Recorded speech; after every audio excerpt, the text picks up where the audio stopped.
We are Maidstone. Maidstone Radio. This is Cassie on the Sunday Brunch Show. We've got Leonora Langley in the studio with us. Hi, Leonora. How's it going? Good morning. Lovely to meet you all. Lovely to have you in. Elaine is also still here. Hello. Who we've got in shadowing. Can you all hear everything all right? Is it all good? Nothing all good. Going wrong? It's Brilliant. all lovely.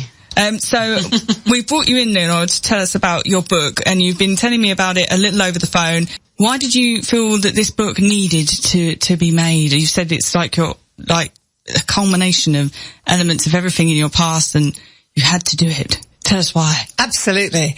Ever since I was a young girl, I had a feeling that children's voices weren't really being heard.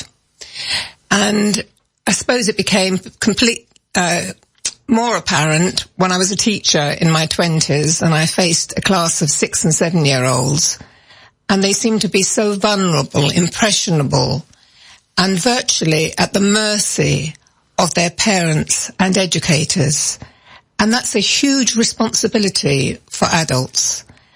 There you are facing 30 children. They're like empty vessels, and I wanted to fill them with more than just cognition and logic, which can be counted and measured. I also wanted to help nurture their emotional stability and also their soul development. I think we're all here on the planet with a soul's journey. And for me, that needs to be fulfilled creatively, often through the arts. Children are innately curious and imaginative. And I think we tend to stifle that a lot in schools because there's too much pressure on exam results, league tables, and government initiatives. And that also stifles teachers' soul development. They can be soul destroyed by having to deliver it. Absolutely. That when you're sort of in that circle of work and just having a timetable, it doesn't give you anything to work with, does it? It's just, produce these results, please. And I imagine you know that having been in the system. How you mentioned that you'd gone out of your way to do things differently. I was always a bit of a rebel, and I sometimes, especially when I was a supply teacher, if I thought the children weren't engaged, I sometimes came off what was asked of me and just had an open question time on matters that they wanted to know about. And when the bell went for break time, they didn't want to leave because they were inspired because it was a subject that was meaningful to their lives in the now, going through teenage life, which is really challenging. Yes. And also for their future development. Because you can maybe see that knock-on effect in later life. I don't know whether it's because mental health is being more well recognised now, or that possibly people always had this problem when I think in your 20s, when you start to wonder, who am I? What am I doing? I've got all this knowledge from school that I don't seem to be using. Am I a failure, kind of thing? Would you say that this would help? Well, the thing is that since the 1870s, our education system has barely moved away from a Victorian ethic, a sort of a 19th century model of too much emphasis, as I said earlier, on cognition and logic, because it can be counted and measured. But I think it was Dostoevsky, the famous Russian philosopher, who said that his own academic life was only 1/10 of who he was. So what happens to the other 9/10 in our children's development? So, obviously there's got to be aims of education, and the two main aims have been about the transmission of a body of knowledge and cultural values from one generation to the other, to the next. And also we have to produce a productive workforce. But I think that education needs to be about the development of self-actualization and a true sense of self-awareness. And it's almost like we have to give them help them develop radical self-love.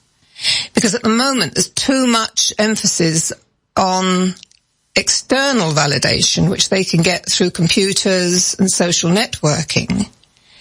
But that doesn't really give them the resource for later on, when they will definitely have challenge and adversity in their lives. But we're not really equipping them to deal with that. For instance, how to form a relationship, how to cope with the breakup of a relationship, how to deal with a bereavement. You know, that's something that's not spoken about very often at all. People avoid that as much as they possibly can. It doesn't feel very healthy, really. Well, the thing is, Cassie, I think that all teachers need to be trained, or I don't even like the word trained, but to explore their own psychological development. In other words, all teachers need a psychological component, whereby they learn about transactional analysis, that Eric Byrne talked about, and the various ego states that we all play out on a day-by-day basis. And without that, teachers just won't be equipped to be able to help children with their feelings and emotions, which I think are absolutely paramount. It's not what children think about learning, it's also how they feel about it. And I was just going to say... Sorry, go. Because I'm really interested in this subject, because I'm a teacher. I teach year 7s, 8s, 9s. I teach textiles. And, I think what you're saying is really interesting, Leonora.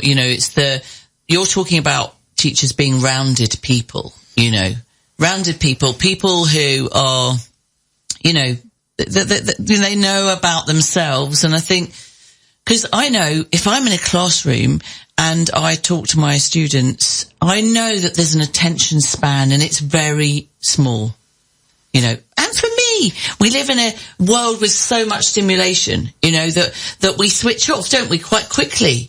Our attention spans, I don't know whether this has been measured, probably has in science somewhere, how much attention span we have these days with the rise of social media and all the stimulation around us. So it's like, when you do get them, you got to kind of get some information in there and get them passionate about it. And that only comes from my passion as a person, that I can then impart that. I love art, and I believe everyone should be to learn art, because artists think differently.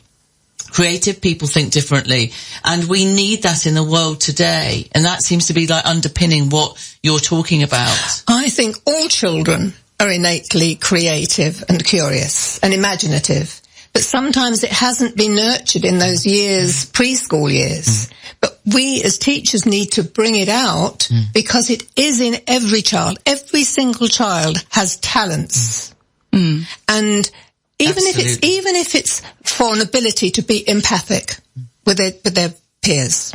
Yeah. I think that's an amazing talent. That is something that takes a lot of honing, I think. You can start being quite callous as a child. You see in schools how cruel children can be to each other. But you develop that empathy as you get older. So there's no class in that. But if you were trained in it, as you were saying, let's say trained, you didn't aware. Aware, that's it. Yeah. To bring to awareness. I'm not very keen on the word trained. Yeah. And I don't really like the idea of even training a dog. I never train my dog. I just guide. I think guidance is a wonderful word. I don't even like the word discipline particularly. I do think it's about guiding our children in the right way. Of course, that takes a tremendous amount of patience and diligence on the part of an adult. Yes. And adults now are so frenetic out in the workplace that sometimes I think they've forgotten how to truly relate to their children. And we're almost making them into adults before their time. So adults need to play, don't we? We need to know how to skip and to laugh because when we get in touch with our inner child, having fun, then perhaps at that point, then we can share and guide, as you say. It's guiding, isn't it? It's really not sort of this hierarchical, because when we get into that old structure, I know, for me, I just switch off. Well, it's the them and us approach, isn't it? And children don't like that. I talk about co-creation between parent and child, between teacher and child. You know, sometimes teachers are afraid of losing their power in the classroom because they think that the discipline's going to will just disappear. But that's not the case. I think if the child respects the teacher, and there are ground rules, I do think that every classroom needs to have ground rules where every person is trying to work together towards a certain, behaviour pattern within the classroom. I mean, gentle stuff, but you've still got to forgive children if they can't adhere to those guidelines.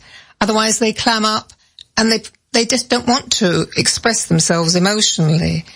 Getting back to, children's addiction to computers and social media, I think it causes hyperstimulation that puts children into the sympathetic fight or flight mode, which leads to the overproduction of cortisol in their brains.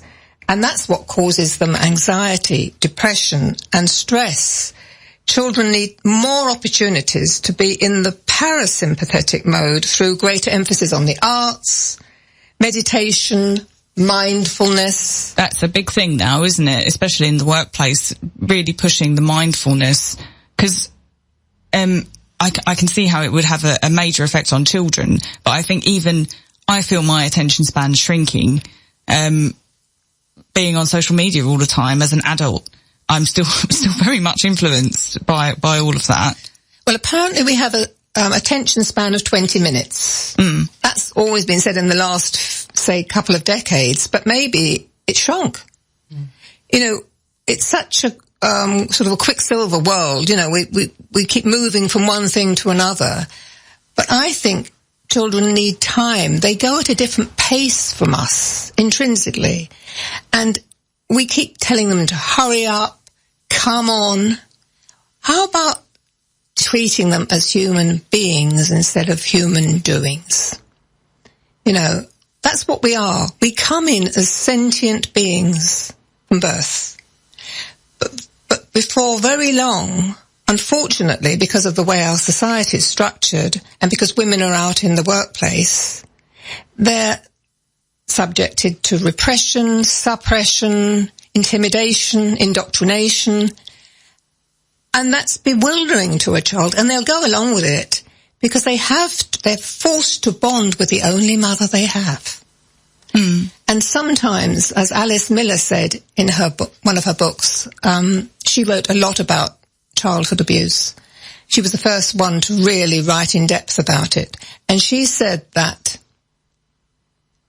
prisoners in a concentration camp were allowed to hate their persecutors, but children don't have a choice. So children always want to please the adult, which is a sad state of affairs. They've got nowhere to go, they can't run away, and they're forced to bond with the only parents they have. Yeah, and we'll pick this up again. I'm just going to put some adverts in because I have to, but not that we don't love putting the adverts in.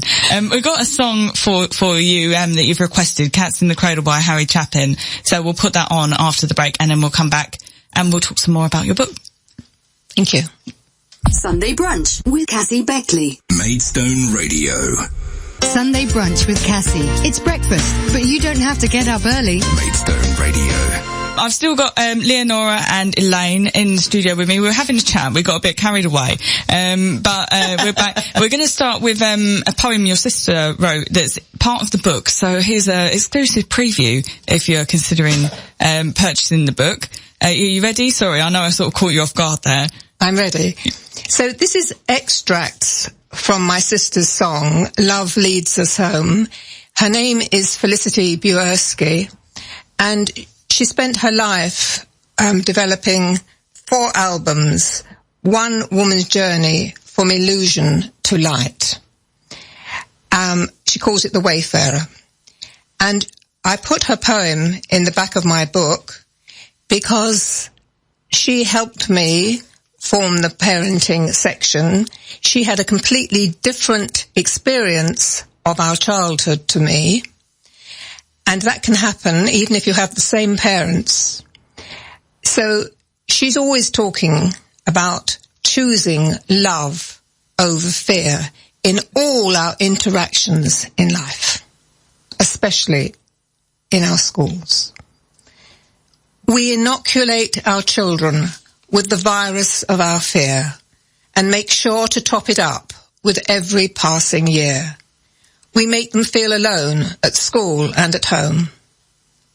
We monitor their progress with unhealthy competition, create jealousy and hatred and children of perdition.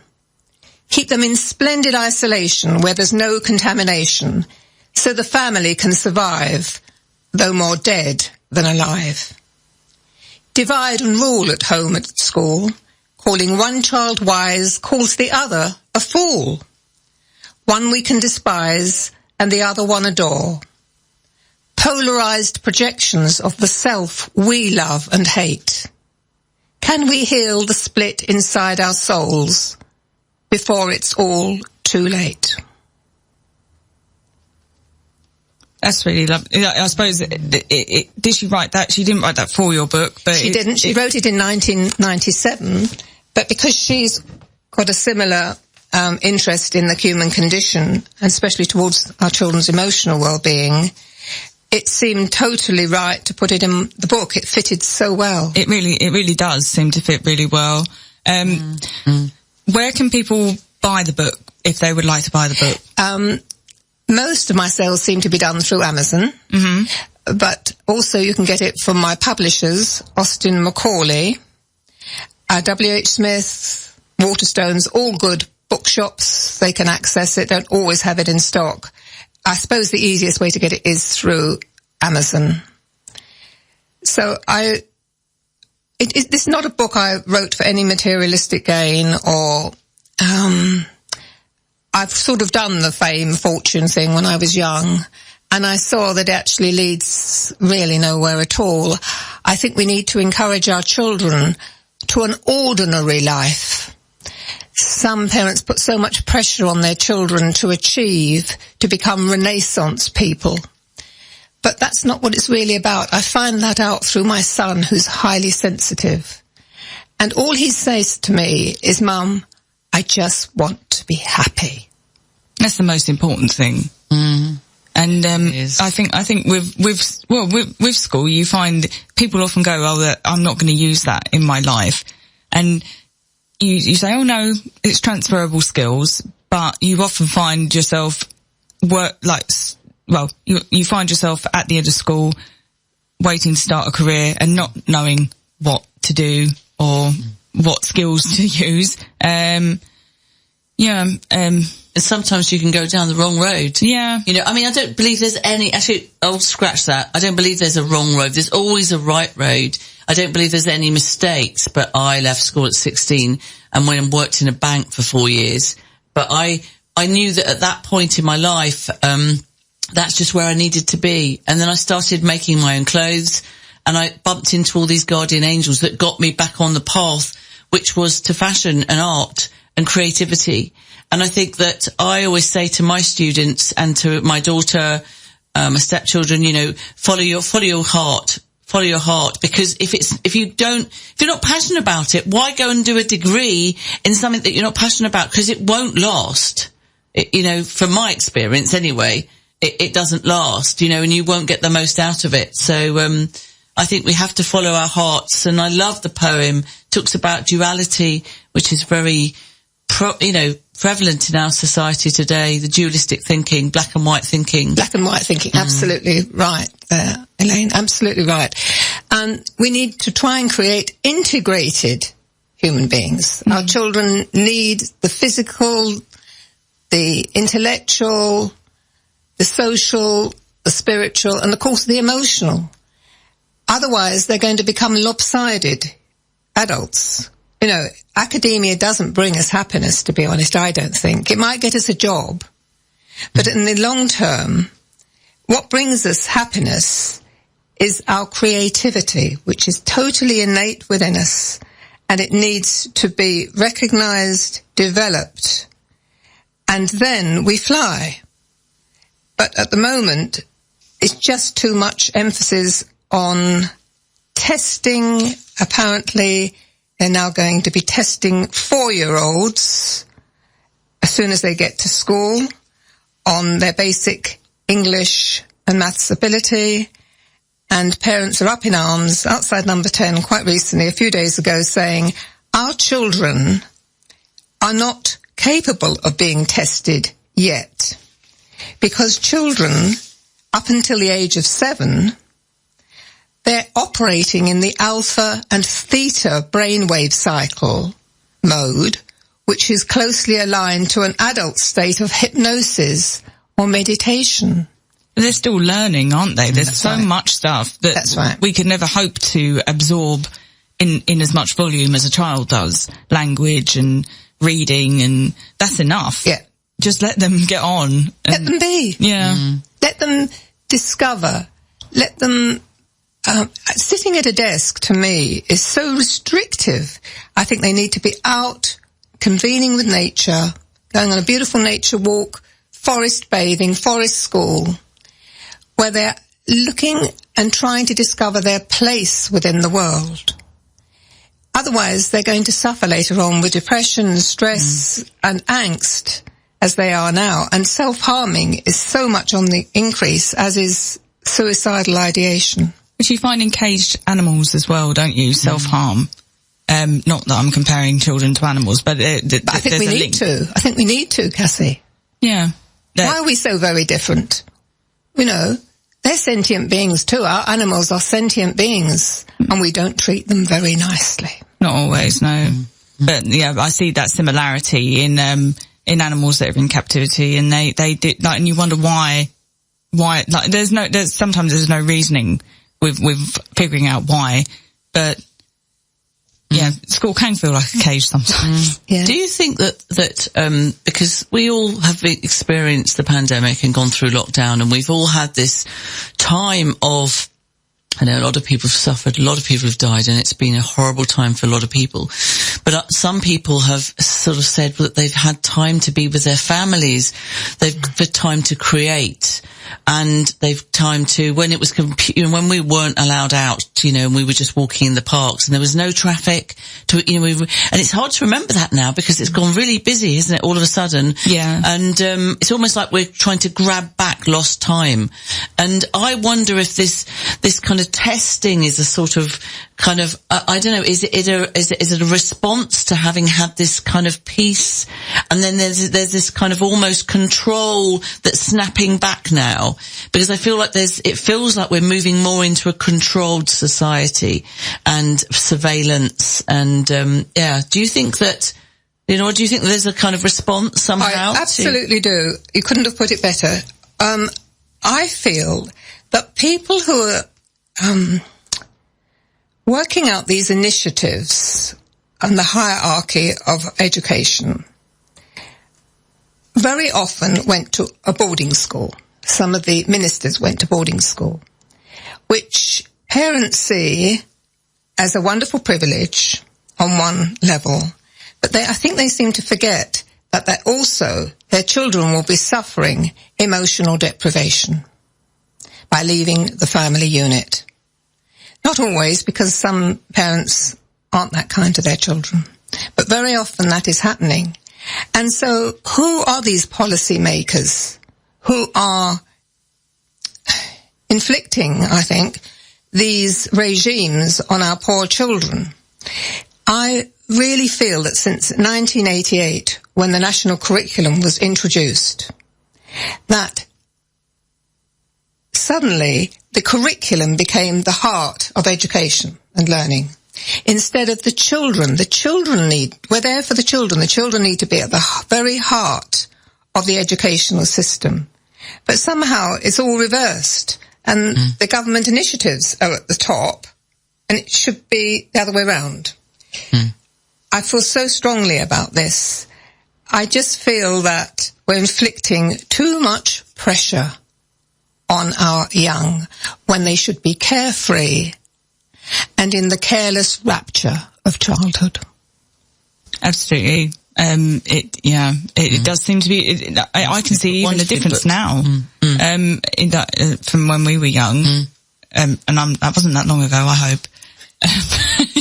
And the thing is, I just going back to boarding schools, I do know, what school I'm at, there's boarding, but I'm wondering what you're talking about is people in boarding schools in a certain period, and because so much has changed in private schools now, and, this, thank goodness, there's a lot more, there's childcare and safety put in place now, child protection. But we're talking about a period of time when, and I know because I've got an uncle that went through the system and he was severely bullied. I mean, severely bullied through a very, very top private school. So, and these are the people that are making policies right now. They were badly abused. Not all of them, perhaps, but I know that was, I don't know. I don't know huge amounts about it, but I do know from family. Yeah. I think some children have to spend too long at school. I hear of people, dropping their children off at 8:30 in the morning and not picking them up till 5:30. Well, that's an awful lot of time for the child to be away from the people they love the most. Of course, they'll make the most of it because children are resourceful.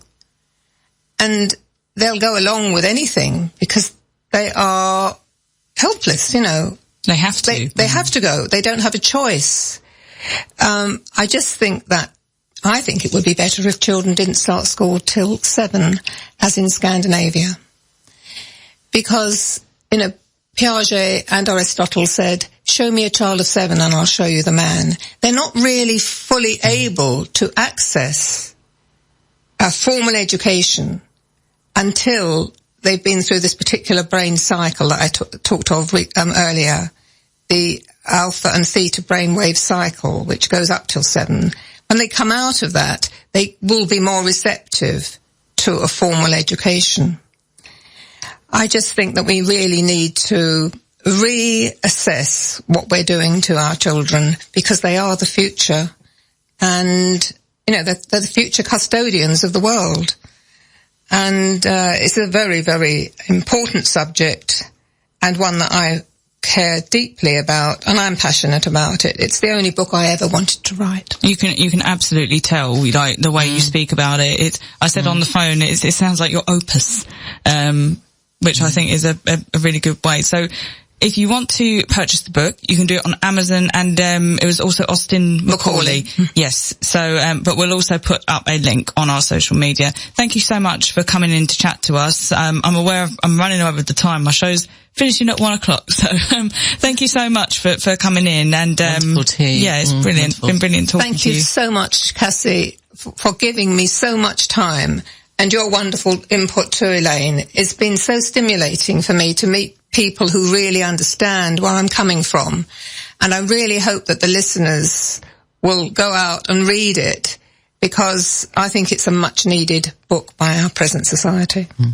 Thank you so much again. And, I'm going to get it. Definitely. Definitely. It's on my list. I'm sure I will have children at one point. So, so yeah, coming up after the break, we've got The Look by Roxette. Thank you again, Leonora. And, we'll post online the link to get the book.